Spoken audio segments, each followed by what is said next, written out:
ishlab chiqarish bo'yicha dunyoda ikkinchi o'rinda turadigan bu O'zbekiston bo'ladi. Agar bilmasanglar, bilib qo'yinglar. Poddelka narsalar, yangi narsa keladi. Original poddelkani birinchi nomer 1 chiqaradigan O'zbekiston bo'ladi. O'tgan safar ko'k parashut nemetskiy german texnologiyasi asosida ichida kalgoni, adbelvishisi bor, sinkalari juda ham ko'p, zo'r oqartirib beradi degan parashutimizni уже poddelkasi chiqibdi.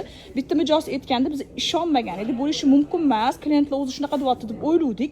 Lekin bilsangiz chiqibdi уже. Mana ichini biznikini farqi qaranglar, vazdushniy bo'ladi. Vazdushniy ko'rasizlar. Istinkalari juda ham ko'p bo'ladi bu ikkinchisi. Uchinchisi mana bunaqa birkamiz bo'ladi. To'rtinchisi mana shunaqa yopishtirilgan bo'ladi. Ya'ni blokda mana lyuks kopiyada bo'lmaydi ko'rayotgan bo'lsanglar. Hammasida mana bo'ladi. Mana bitta ko'rasam yopishtirilgan bo'ladi. Shundan farqlisi is sifatida ham. Ularchi oddiy parashutni ishlab chiqaruvchilarchi rang berib qo'yapti. Ha, bo'ldi endi Nozmaxonni parashuti deb o'ylashyapti. Lekin klient baribir ajratadi. Ko'rasam sinkalari juda ko'p.